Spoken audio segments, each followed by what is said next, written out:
It's Not What It's Quacked Up to Be, written and illustrated by 6th grade students of Ouachita Christian School in Monroe, Louisiana.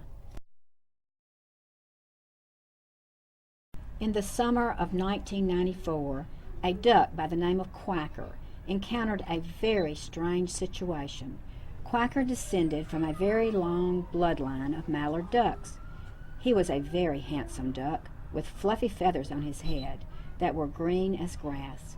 All of the feathers on his body were brown like cedar bark. Quacker had a very large orange bill and short legs with little webbed feet. Quacker lived in a clear lake that sparkled like diamonds. The lake was filled with beautiful green lily pads that floated next to fuzzy brown cattails. The lovely lake was surrounded by a forest of oak, pine, and cedar trees.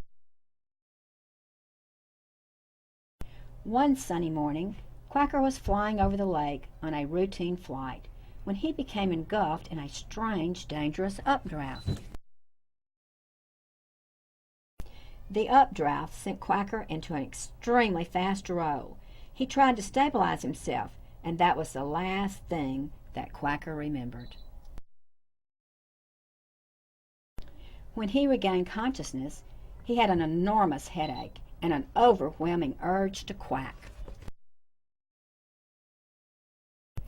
Therefore Quacker began to quack, and quack he did. He quacked all day, and he quacked all night.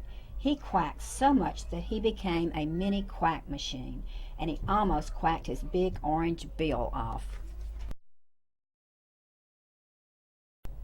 He was certainly a wacky, quacky duck, and he became immensely irritating to the other ducks. In fact, he became so annoying that if he did not stop quacking, he was going to be sent away from the duck colony.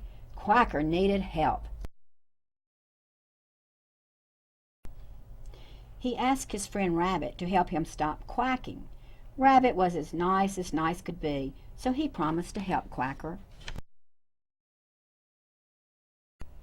First, Rabbit tried to glue Quacker's bill together with soft, gooey brown mud.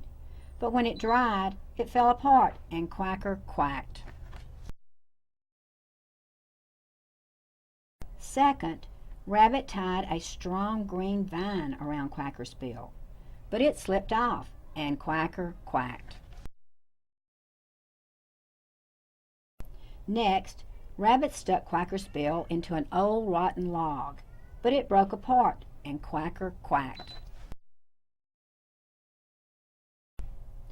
Finally, Rabbit took Quacker to the local quackologist for quackotherapy. The quackologist told Quacker that his constant quacking was a result of the trauma to his head from his flying accident. Therefore, he gave Quacker a prescription for lack-a-quack and sent him home to rest.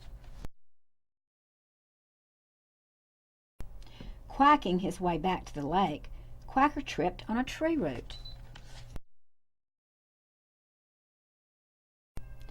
He fell down and hit his head on a rock. When he opened his eyes, he found that he had suddenly stopped quacking. After a few weeks in the local quack rehab center, Quacker finally learned to control his quacking. Quacker returned to the lake and joined the quacking circuit. He became a famous spokesduck against quack. The end.